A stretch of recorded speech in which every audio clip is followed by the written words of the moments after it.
नमस्कार दोस्तों, मैं अवनीत सर और आपका पसंदीदा चैनल एग्जाम नीति में आपका स्वागत है। दोस्तों, आज बात करेंगे भारतीय संविधान के रियासतों के बारे में और राज्यों के गठन के बारे में। राज्य पुनर्गठन आयोग से लेकर के राज्यों के गठन तक एक एक सन को हम लोग पढ़ने वाले हैं। तो दोस्तों, भारतीय संविधान लागू होने के समय संविधान भारतीय संविधान लागू होने के समय भारत में कुल 562 रियासतें थी। भारत में कुल 562 रियासतें रियासतें थी। यानी कि कुल कितनी रियासतें थी? तो जब हमारा संविधान लागू हो रहा था उस समय भारत में 562 रियासतें थी, यानी राजवाड़े थे। रियासत मतलब क्या होता है? राजवाड़े। राजवाड़े 562 रियासतें थी, जिसमें से 559 रियासतें स्वेच्छा से भारत में शामिल हो गए। स्वेच्छा से भारत में शामिल हो गए। भारत में शामिल हो गए। भारत में शामिल हो गए। शामिल हो गई। यानी कि जब हमारा संविधान लागू हो रहा था तो 562 रियासतें थी, जिसमें से 559 रियासतें स्वेच्छा से भारत में शामिल हो गई। 3 नहीं हुई थी। कौन कौन 3 नहीं हुई थी? तो देखिए, 3 नहीं हुई थी। पहला था हैदराबाद। हैदराबाद पहला था आपका हैदराबाद। दूसरा था आपका जूनागढ़। दूसरा था जूनागढ़। और तीसरा जो था वो जम्मू कश्मीर था। जम्मू कश्मीर। जम्मू कश्मीर। ये 3 रियासतें जो थी ये भारत में शामिल नहीं हुई। एकीकरण का जो जिम्मा दिया गया था वो सरदार पटेल जी को दिया गया था, जिसे लौह पुरुष कहा गया। भारत को एकीकृत करने में सरदार पटेल जी का महत्वपूर्ण योगदान है दोस्तों। यानी कि वो लौह पुरुष ऐसे अपने दिमागी चाल से चले, कहीं सूझबूझ का परिचय देते हुए, कि भारत के जितने रियासतें थी लगभग सारे लोगों का उन्होंने ही मिलाने का कार्य किया। तो आइए देखते हैं कि 3 नहीं हुई थी, हैदराबाद, जूनागढ़ और जम्मू कश्मीर। हैदराबाद को सैन्य कार्यवाही सैन्य कार्यवाही सैन्य कार्यवाही सैन्य कार्यवाही द्वारा मिला लिया गया, यानी कि ऑपरेशन पोलो। ऑपरेशन ऑपरेशन पोलो आपसे पूछ देता है कि हैदराबाद को किस तरीके से मिलाया गया था भारत संघ में, तो सैन्य कार्यवाही द्वारा मिलाया गया, ऑपरेशन पोलो द्वारा मिलाया गया। दूसरी बात होती है कि जूनागढ़ जूनागढ़ को जनमत संग्रह द्वारा मिला लिया गया। जनमत संग्रह द्वारा मिला लिया गया। आपसे पूछेगा कि जूनागढ़ को कैसे मिलाया गया, तो जनमत संग्रह द्वारा मिलाया गया। वही अगर हम बात करें जम्मू कश्मीर की, तो जम्मू कश्मीर को विलय पत्र कहिए, संधि या समझौता द्वारा जम्मू कश्मीर को मिला लिया गया। ध्यान दीजिएगा दोस्त, जम्मू कश्मीर और जूनागढ़ सबसे ज्यादा परेशान किया था। हालांकि हैदराबाद को झुका दिया गया जो निजाम थे, लेकिन आप जानते हैं कि जम्मू कश्मीर का जो रियासत था ये हरि सिंह यहाँ के राजा थे, और ये विवाद बाद में जाकर के सॉल्व हुआ।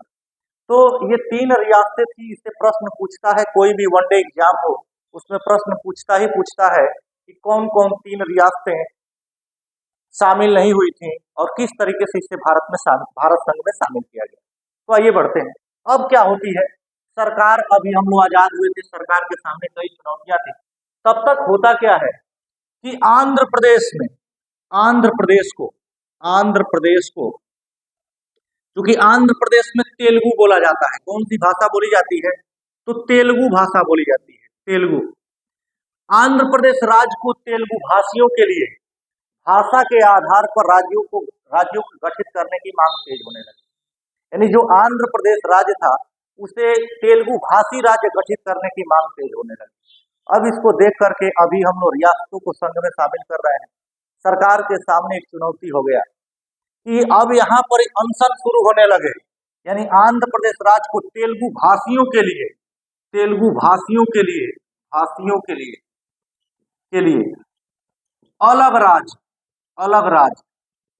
अलग राज्य आंध्र प्रदेश तेलुगु भाषियों के लिए अलग राज्य आंध्र प्रदेश की मांग तेज होने लगी और इसको लेकर के जगह जगह विरोध प्रदर्शन शुरू होने लगे, कई जगह आगजनी होने लगी। इसको लेकर के वहां के क्रांतिकारी नेता पोट्टी श्रीरामल्लू ने पोट्टी श्रीरामल्लू ने आमरण अनशन प्रारंभ कर दिया। आमरण अनशन प्रारंभ कर दिया। अनशन प्रारंभ कर दिया। आमरण अनशन प्रारंभ कर दिया। यानी कि वहां के जो किसान क्रांतिकारी नेता थे पोट्टी श्रीरामल्लू, उन्होंने आमरण अनशन प्रारंभ कर दिया और 56 दिन के आमरण अनशन के बाद पोट्टी श्रीरामल्लू की 56 दिन के आमरण अनशन के बाद इनकी मृत्यु हो गई। यानी कि देखिए, भारत की जो राजनीति होती है वो लाशों पे होती है। भारत की जो राजनीति होती है लाशों पे होती है। 56 दिन के आमरण अनशन के बाद पोट्टी श्रीरामल्लू की मृत्यु होती है। मृत्यु से उत्पन्न दंगे होने लगे, जगह जगह आगजनी, विरोध प्रदर्शन, सरकार के खिलाफ नारेबाजी, तमाम तरीके की ऐसी भयावह स्थितियां होने लगी कि आंध्र प्रदेश राज्य धू धू करके जलने लगा। इसको लेकर के आनन फानन में सरकार 1 अक्टूबर 1953 ईस्वी को 1 अक्टूबर 1953 ईस्वी को भाषा के आधार पर नया राज्य आंध्र प्रदेश की घोषणा की गई। आंध्र प्रदेश की घोषणा की गई। ध्यान दीजिएगा दोस्त, 1 अक्टूबर 1953 ईस्वी को सरकार झुकती है और 1 अक्टूबर 1953 ईस्वी को तेलुगु भाषियों के लिए अलग राज्य आंध्र प्रदेश राज्य की घोषणा की गई, गठन किया गया। इसको लेकर के अब जब आंध्र प्रदेश राज्य का गठन हुआ तो पूरे भारत में राज्यों को भाषा के आधार पर गठित करने की मांग तेज होने लगी। जगह जगह पूरे भारत के लगभग क्षेत्रों में विरोध प्रदर्शन होने लगे सरकार के खिलाफ कि एक राज्य गठित हो गया। इसको लेकर के सरकार चिंतित हुई और आनन फानन में फिर से सरकार ने फजल अली के नेतृत्व में, फजल रिटायर्ड न्यायमूर्ति थे, जज थे, फजल अली के नेतृत्व में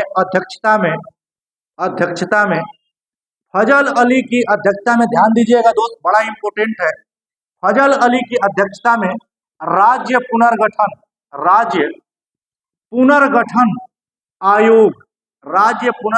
आयोग की स्थापना की गई। ध्यान दीजिएगा दोस्त, जब पूरे भारत में भाषा के आधार पर राज्यों की मांग जो तेज होने लगी थी, उसको लेकर के सरकार ने फजल अली के नेतृत्व में राज्य पुनर्गठन आयोग की स्थापना कर दी और राज्य पुनर्गठन आयोग के जो अध्यक्ष थे वो फजल अली थे। इस आयोग में, राज्य पुनर्गठन आयोग में 3 सदस्य थे। कौन कौन 3 सदस्य थे? तो राज्य पुनर्गठन आयोग में एक तो हो गए फजल अली, दूसरे जो थे वो के.एम. पाणिकर थे, के.एम. पाणिकर, और तीसरे जो शख्स थे वो हृदयनाथ कुंजरू। यानी कि आपसे पूछता है कि फजल अली आयोग में कितने सदस्य थे, तो 3 सदस्य थे, यानी कि फजल अली, के.एम. पाणिकर और हृदयनाथ कुंजरू। हालांकि राज्य पुनर्गठन आयोग 1956 ईस्वी में अधिनियमित हुआ। ध्यान दीजिएगा दोस्त, 1953 ईस्वी में राज्य पुनर्गठन आयोग की जो स्थापना हुई थी, ये 1953 ईस्वी में हुई थी। कब हुई थी? 1953 ईस्वी में, जब ही इसे अधिनियमित 1956 ईस्वी में किया गया था। ध्यान दीजिएगा दोस्त, फजल अली आयोग ने 16 राज्य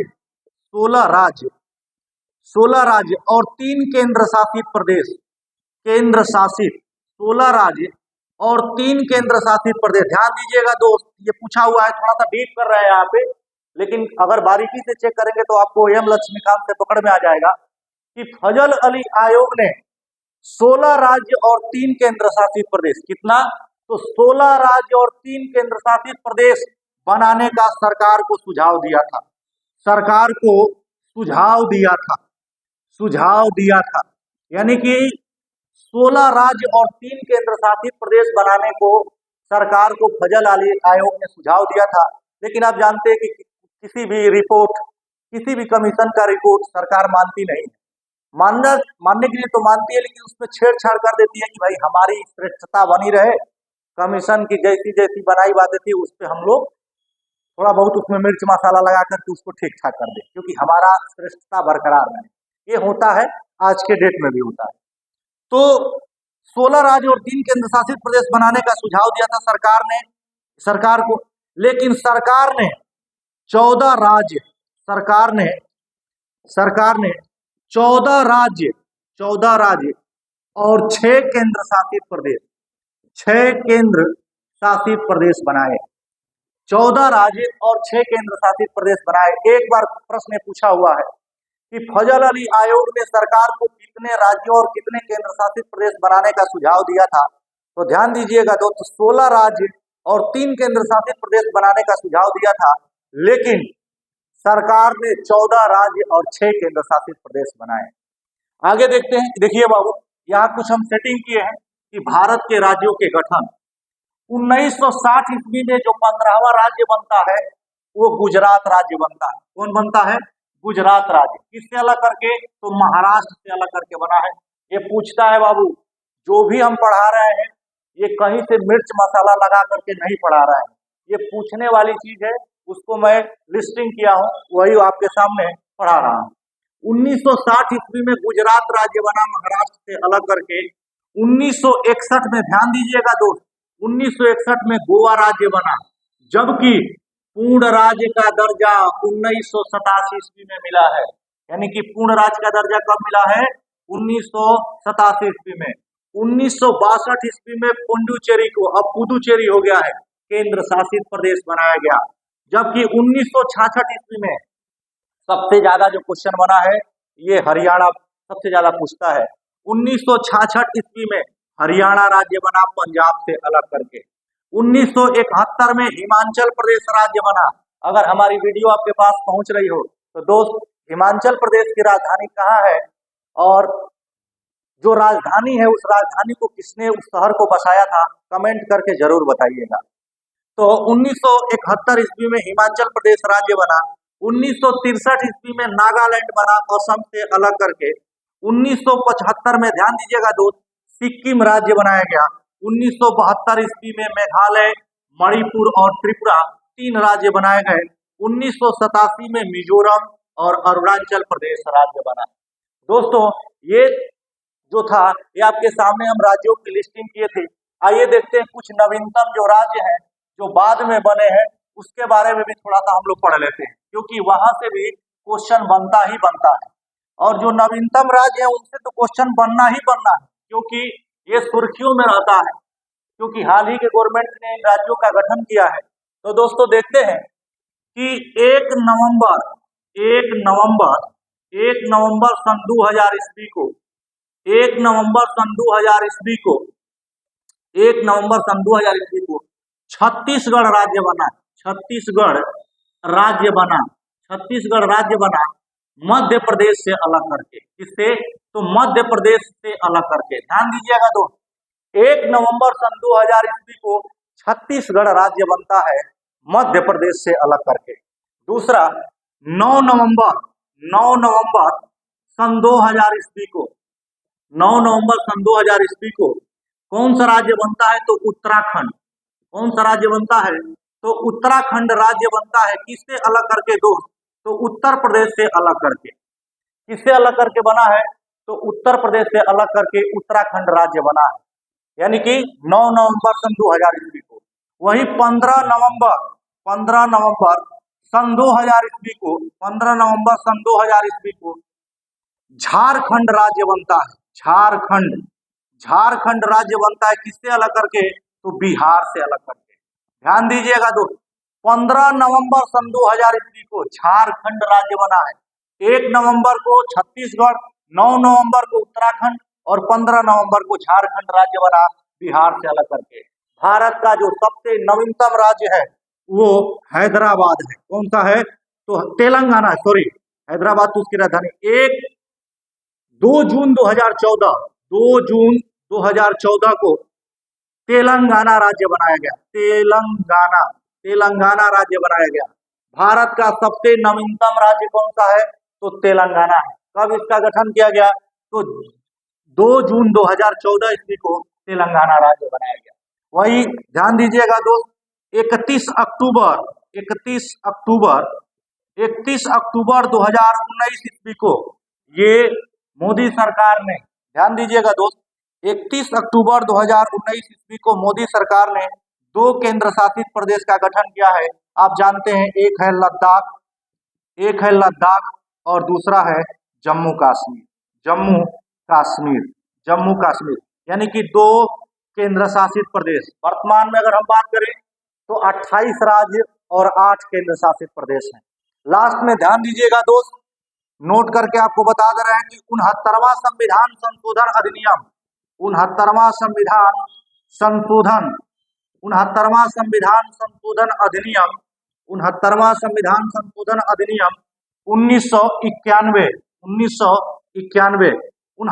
संविधान संशोधन अधिनियम 1991 द्वारा दिल्ली का नाम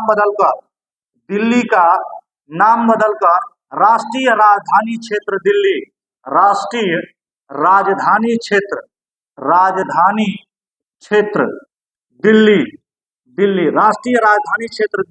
एनसीआर कर दिया